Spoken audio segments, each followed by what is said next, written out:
শ্রাবণ মাস মানেই মহাদেবের মাস।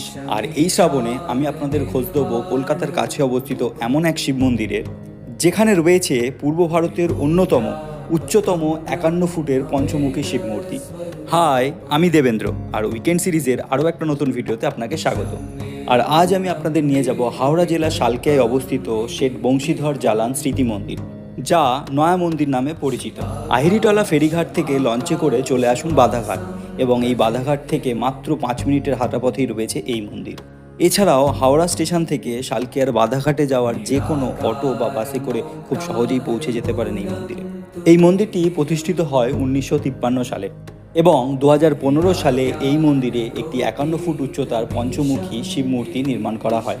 এই 51 ফুটের শিব মূর্তি ছাড়াও এই মন্দিরে রয়েছে 12টি জ্যোতির্লিঙ্গের প্রতিরূপ, যা ভক্তদের কাছে এই মন্দির আরও আকর্ষণীয় করে তুলেছে। তাহলে এই শ্রাবণে একদিন যাবেন নাকি 12টি জ্যোতির্লিঙ্গের দর্শন করতে এই মন্দিরে? আর এরকম আরও ভিডিও দেখার জন্য please do like, share and subscribe my channel.